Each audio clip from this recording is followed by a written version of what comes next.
अभी हम लोग विजन आईएएस का जो टेस्ट सीरीज होता है उसमें यूपीएससी का क्वेश्चन देखेंगे और देखेंगे कि जो पिछले बार के हिंदी माध्यम के टॉपर रवि सर थे, रवि सिहाग सर थे जो राजस्थान के रहने वाले हैं।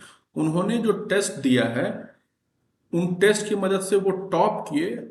देखना हमें ये है और सीखना हमें ये है कि किस प्रकार वो अपना आंसर लिखते थे और किस प्रकार अपना आंसर फ्रेम करते थे। ये यूपीएससी में इनका रैंक 18 था। ये अपने आप में बहुत अच्छा रैंक माना जाता है। इंग्लिश माध्यम का बहुत बड़ा रिजल्ट अब यूपीएससी में होता है, उसमें रैंक 18 यदि कोई स्टूडेंट लाया है तो अपने आप में बहुत बड़ी बात है। तो इनके टेस्ट कॉपी को देख के हम लोगों को बहुत कुछ सीखने को मिलेगा। तो इस कॉपी में हम लोग पिछले बार भी देखे थे इनके 3 आंसर को। अब हम लोग आएंगे पेज नंबर 9 पे। 8 तक हम लोगों ने देख लिया था। अब चूंकि यूपीएससी में होता क्या है कि छोटे छोटे आंसर लिखने के लिए आपको देते हैं और हमारे बीपीएससी में थोड़ा बड़े आंसर होते हैं। 38 मार्क्स के आंसर होते हैं, जिसे 450 शब्दों में, कम से कम 4 से 450 शब्दों में लिखने होते हैं, 4 से 4.5 पेजेस में। ठीक है, तो क्राइटेरिया थोड़ा सा बदलता है। हमें बस ये देखना है कि ये किस तरह से आंसर को लिखते हैं और फ्रेम करते हैं, कैसे मानचित्र वगैरह का यूज करते हैं, जो बीपीएससी में बहुत सारे बच्चे अच्छा क्वालिटी होने के बाद भी नहीं करते और हिंदी माध्यम में नंबर कम आता है। देखिए क्या क्वेश्चन था कि अमेरिकी क्रांति एक संवैधानिक संकट था। तो ये एक क्वेश्चन हो गया जो ब्रिटेन के साम्राज्यिक हितों और स्वशासन में उपनिवेशवासियों के अनुभव के परस्पर विरोध से उत्पन्न हुआ था। स्पष्ट कीजिए। ये एक सीधा सा क्वेश्चन है कि अमेरिकी क्रांति संवैधानिक संकट था जो ब्रिटेन का जो उपनिवेशवाद था उसके विरोध में उत्पन्न हुआ। अब आप इसे स्पष्ट करिए, ये कहाँ तक सही है। 150 शब्दों में लिखना है तो थोड़ा सा कम ये आंसर लिखेंगे, लेकिन इसे ही अगर मेंस यूपीएस बीपीएससी में दिया जाए तो हम लोग को क्या करना है। यहाँ पे इन्होंने ये प्रस्तावना लिखा है।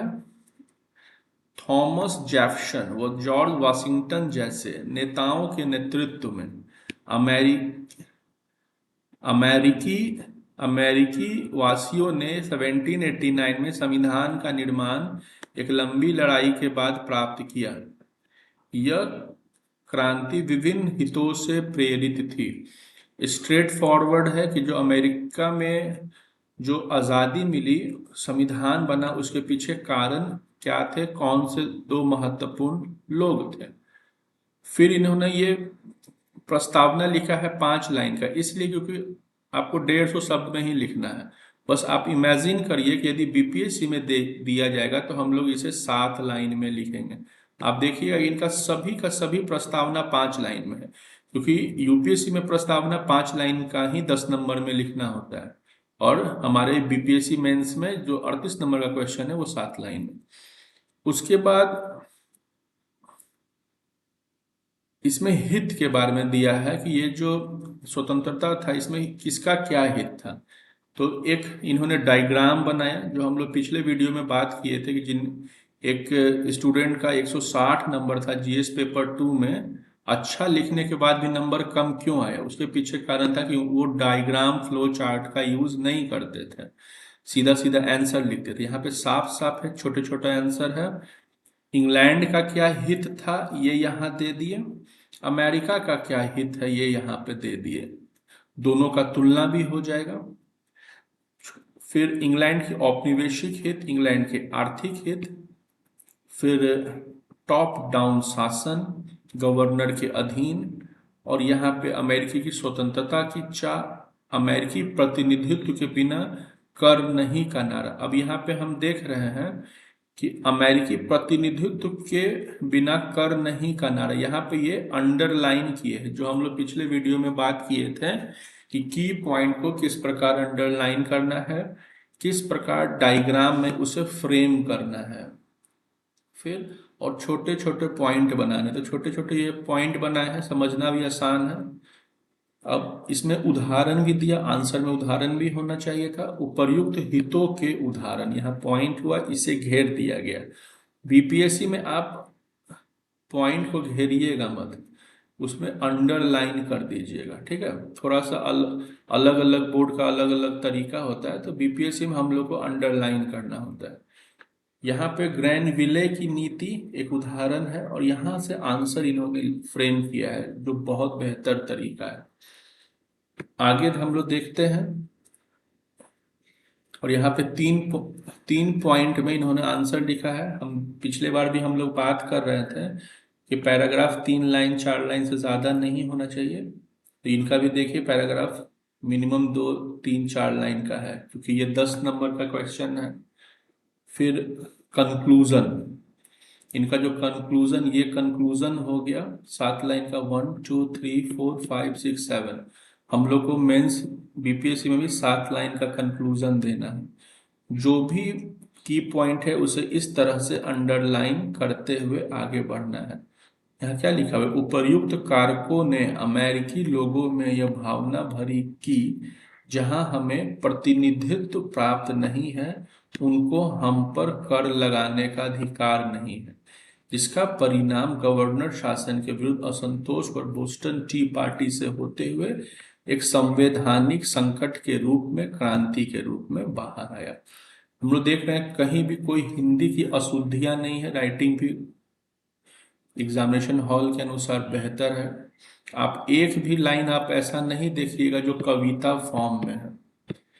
ये इसलिए क्योंकि ये लोग बहुत ज्यादा एनसीईआरटी को पढ़ते हैं और उसी को आंसर के रूप में ढाल देते हैं। एक अब अच्छे से पढ़िए, आप देखिएगा एक भी शब्द जो है अनुपयुक्त नहीं है और टू द पॉइंट है और छोटा छोटा है।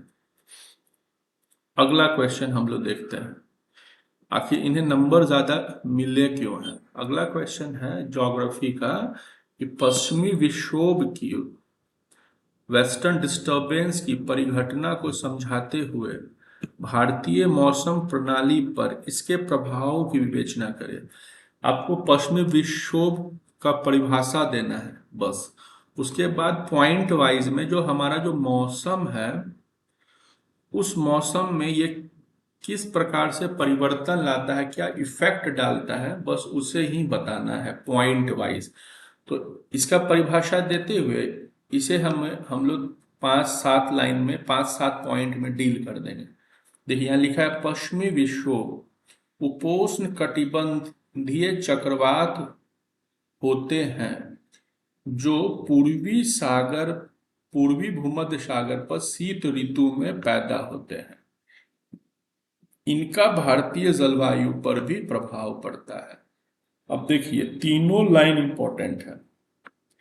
पश्चिमी विक्षोभ जो है क्या है, वो एक चक्रवात है। कैसा चक्रवात है, उपोष्ण चक्रवात है, उष्ण चक्रवात नहीं, उपोष्ण चक्रवात है। इसे इन्होंने अंडरलाइन किया। उठता कहाँ है, पैदा कहाँ होता है, पूर्वी भूमध्य सागर में। अंडरलाइन करने से एग्जाम चेकर को, कॉपी चेकर को पता चलेगा कि पूर्वी भूमध्य सागर में उत्पन्न होता है शीत ऋतु में। आप शीत ऋतु को भी अंडरलाइन कर सकते थे। अब ऐसा नहीं कि हर चीज को ही अंडरलाइन कर देंगे। अब भारतीय जलवायु पे इसका प्रभाव पड़ता है। अब एक फिगर ये बना दिए हैं कि कहाँ पे चक्रवात उठता है। ये पूर्वी भूमध्य सागर है, चक्रवात उठा, और ये भारत का नक्शा ये बनाए हैं, और किस प्रकार से पश्चिमी जेट वगैरह आती है। ठीक है, ये फोटो बन गया पश्चिमी विक्षोभ और इसका भारत में आगमन। जो हम लोग देखें, जो पिछली बार जिनको एक 160 आया था बीपीएससी में, आखिर कारण क्या था, इस तरह का मैपिंग नहीं था, डायग्राम नहीं था। अब है कि इस प्रकार पश्चिमी जेट प्रवाह के द्वारा ये भारत आते हैं, जेट प्रवाह के द्वारा आ गए, रास्ते में कैस्पियन सागर, काला सागर आदि से और अधिक आर्द्रता प्राप्त कर लेते हैं। उसके बाद भारत पे प्रभाव, टू द पॉइंट। हम लोग को ये घेरना नहीं है, बस भारत का प्रभाव देखे ऐसे अंडरलाइन कर देना है, क्योंकि बीपीएससी का ये तरीका अंडरलाइन कर देना है। एक लिखे पॉइंट, शीतकालीन वर्षा, आप यहां से जो लिख रहे हैं यहां से आप लिखिए बीपीएससी के अनुसार। शीतकालीन वर्षा होती है। वेस्टर्न डिस्टर्बेंस, जैसे अभी होली के समय आप गौर करिएगा, खासकर नॉर्थ इंडिया में होली के समय बारिश होती है, वो पश्चिमी विक्षोभ के कारण नहीं होती है। तो एक प्रभाव यहाँ पे है। प्रभाव नंबर हम लोग 2 देखेंगे, इन्होंने क्या लिखा है। फिर प्रभाव में राजस्थान में चने की फसल को लाभ, अन्य क्षेत्र में दिल्ली प्रदूषण जो होता है कम हो जाएगा। अब मार्च अप्रैल में बारिश हो जाएगी तो पॉल्यूशन कम होगा, क्योंकि जो धूल कण है वो बैठ जाएगी। अगला फायदा, शुष्क शीत ऋतु में वर्षा द्वारा जल संकट को दूर करना। शीत ऋतु है, पानी की मात्रा कम है, तो आप वाटर हार्वेस्टिंग से जल को बचा सकते हैं।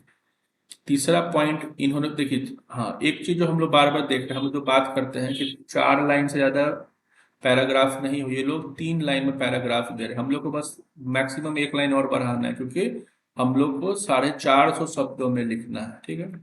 तो इस तरह से इनका पॉइंट चल रहा है, 4 पॉइंट इन्होंने दिया, और ये इनका रवि सर का ये कंक्लूजन है। इस प्रकार कई स्तरों पर, आर्थिक, कृषिगत व जलीय स्तर पर ये विक्षोभ भारत को लाभान्वित कर खाद्य व जल सुरक्षा में महत्वपूर्ण भूमिका निभाते हैं। इन्होंने बता दिया कि आर्थिक लेवल पे, कृषिगत और जलीय स्तर पर ये भारत में विशेष रूप से खाद्य सुरक्षा में महत्वपूर्ण भूमिका निभाते हैं और जल सुरक्षा में पश्चिमी विक्षोभ महत्वपूर्ण भूमिका निभाते हैं। हम लोगों ने इस आंसर से ये सीखा है कि अशुद्धियां नहीं होनी चाहिए, इनके किसी भी लाइन में अशुद्धियां नहीं है। हैंड राइटिंग जो है बेहतर होना चाहिए। पैराग्राफ जो है वो 4 लाइन से ज्यादा नहीं होना चाहिए। कंक्लूजन जो है वो 7 लाइन से ज्यादा नहीं होनी चाहिए। कविता फॉर्म में नहीं लिखना है। ये नहीं लिखना है कि भारतीय स्वतंत्रता संग्राम ने युवाओं के खून में एक उबाल उत्पन्न कर दिया था। तो ये लाइन एक कविता है, और इससे एक टू द पॉइंट जो आप बोलना चाहते हैं वो नहीं होता है, इसलिए टू द पॉइंट रहना है। आप देखिएगा, आप अधिक से अधिक एनसीईआरटी पढ़िए, वो किसी भी क्लास का हो, वो जो तरीका है उसी तरीका को यूपीएससी वाले इम्प्लीमेंट करते हैं और इंग्लिश मीडियम वाले इम्प्लीमेंट करते हैं। कहीं ना कहीं हिंदी माध्यम वाले जो बीपीएससी या स्टेट पीसीएस के हैं वो इम्प्लीमेंट करने में थोड़ा सा चूक जाते हैं। क्वांटिटी रहने के बाद भी, क्वालिटी रहने के बाद भी नंबर हम लोग का थोड़ा कम हो जाता है। अगला क्वेश्चन हम लोग को इनका देखना है, ज्योग्राफी का क्वेश्चन है कि अरब सागर जहां पहले कम चक्रवात आते थे, अरब सागर में पहले कम चक्रवात आते थे, वही अब यह चक्रवात प्रवण जल निकाय के रूप में परिवर्तित हो रहा है। इस प्रवृत्ति के लिए उत्तरदायी कारणों का विश्लेषण करें। अरब सागर जो है उसमें लगातार अब चक्रवात आता है। यही कारण है कि आप देखिएगा उसका प्रभाव भारत के राजस्थान में भी बहुत बड़े पैमाना पे पड़ता है। गंगा सागर, जैसलमेर जैसे जगह वर्षा के दिनों में पूरी तरह से लबालब भर जाते हैं। तो यहाँ पे इन्होंने पहले एक मैप बनाया, ठीक है। मैप बना दिया, अरब सागर पॉइंट आउट कर दिया, बंगाल की खाड़ी को पॉइंट आउट कर दिया, थोड़ा सा ये म्यांमार को ही बताने का प्रयास किए हैं। फिर टू द पॉइंट ये आए हैं। एक चीज यहाँ पे इस तरह से आप कटिंग नहीं करिएगा। बंगाल की खाड़ी को पहले चक्रवातों की बहुलता का क्षेत्र माना जाता था। नदियों के जल का स्तरीकरण, उष्ण कटिबंधीय कमजोर दाबों की उपस्थिति और पूर्वी जेट आदि के कारण, किंतु हालिया वर्षों में कई चक्रवात जैसे अम्फान, भास आदि का आना अरब सागर में इनकी बारंबारता में वृद्धि का संकेत देता है। यहाँ पे जो इन्होंने लिखा बंगाल की खाड़ी, ये शायद भूलवश ये लिख दिया, यहाँ पे अरब सागर होगा, क्योंकि अरब सागर से संबंधित पूछा जा रहा है। एग्जाम हॉल में ऐसा गलती होता है। फिर इन्होंने निम्नलिखित कारण बताया, यहाँ से पॉइंट वाइज ये शुरू हो गए। जलवायु परिवर्तन इसके पीछे कारण है। फिर आप देख रहे हैं कि इनका पॉइंट 2-2 पॉइंट, 3-3 पॉइंट में आगे बढ़ता जा रहा है। कोशिश इनका है मैप देने का, कुछ अन्य कारण भी इन्होंने दे दिया है, और फिर 4-5 लाइन का निष्कर्ष दे दिया है। हम लोग इस तरह के आंसर से बार बार ये समझ रहे हैं कि पैराग्राफ स्मॉल होना चाहिए, ठीक है, हैंड राइटिंग बेहतर होनी चाहिए। अब एक बार मैं क्या करूंगा, एक वीडियो तो मैंने बनाया है, एक वीडियो और बनाऊंगा, उसमें पूरा जो रूल है आंसर राइटिंग का, उस रूल को उसमें मैं हैंड रिटन में लिख दूंगा और उससे डिस्कस कर दिया जाएगा। ठीक है। एक आंसर हम लोग और देखते हैं रवि सर का, जो पिछले बार के हिंदी माध्यम के टॉपर हैं।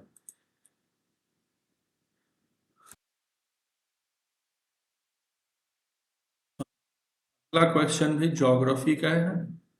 आपको मैप हर लेवल पे बनाना है, वो ज्योग्राफी हो या हिस्ट्री हो। आपको करेंट हर लेवल पे जोड़ देना है, वो हिस्ट्री हो या इकोनॉमी हो। हर आंसर में पॉजिटिव रहना है। अगला क्वेश्चन है, एक स्थिर भूभाग और कमजोर भूकंपीयता का क्षेत्र होने के बावजूद प्रायद्वीपीय भारत अनेक भूकंपों का साक्षी रहा है, उदाहरण दीजिए। यानी कि ये बता रहा है कि जनरली हम लोग देखते हैं कि साउथ इंडिया, ये जो साउथ इंडिया का मैप इन्होंने बनाया है, साउथ इंडिया, यहाँ पे क्या है ना, भूकंप का क्षेत्र नहीं है, फिर भी हम लोग देखे हैं कि बहुत बार भूकंप आया है। अब आप गुजरात को साउथ प्रायद्वीपीय भारत से पूरी तरह लिंक नहीं कर सकते, क्योंकि 2001 में एक भूकंप आया था वहां गुजरात में, भुज में। तो देखिए, इन्होंने पहले ही मैप इंक्लूड कर दिया और इसी मैप से ये आंसर बहुत बेहतर हो गया। पश्चिमी घाट बना दिया, ये पूर्वी घाट इन्होंने बना दिया। भीमा भ्रंश कोयला बांध बना, सतपुड़ा पर्वत दिखा दे। एक प्रायद्वीपीय भारत का नक्शा इन्होंने बनाया, क्यों? क्योंकि प्रायद्वीपीय भारत के बारे में पूछा जा रहा है, आप सट से एक नक्शा बना दीजिए। उसके बाद इन्होंने लिखा कि भारतीय भौगोलिक क्षेत्र में सतपुड़ा पर्वत से नीचे का पठार, नीचे, सतपुड़ा पर्वत से नीचे के पठार होगा, नीचे के पठार से लेकर उत्तर पूर्व में, उत्तर लिखा गया है, उत्तर पूर्व में मेघालय पहाड़ियां व पश्चिम में थार के मरुस्थल तक विस्तार है। मेरी बैटरी खत्म हो रही है। तो फिर इन्होंने पॉइंट वाइज दे दिया है कि भूकंप आने का कारण, भूकंपों का साक्षी, भ्रंशों का सक्रिय होना, जलाशय जनित भूकंप। ठीक है, तेजी से हम लोग देख लेते हैं। फिर इन्होंने 5 पॉइंट में दे दिया है कि क्यों भूकंप आता है। कोयला बांध, भूसंकलन, उत्तर पूर्व क्षेत्र में प्लेट टेक्टोनिक की घटना, खनन जनित भूकंप, बहुत ज्यादा माइनिंग किया जाएगा तब भी भूकंप आएगा। एकदम टू द पॉइंट इन्होंने दिया। आप एक एक लाइन को अच्छे से पढ़िए और अपने आंसर को और बेहतर करने का प्रयास करिए मैप और डायग्राम के माध्यम से। अब हम लोग मिलेंगे अगले वीडियो में, तब तक के लिए बहुत बहुत धन्यवाद।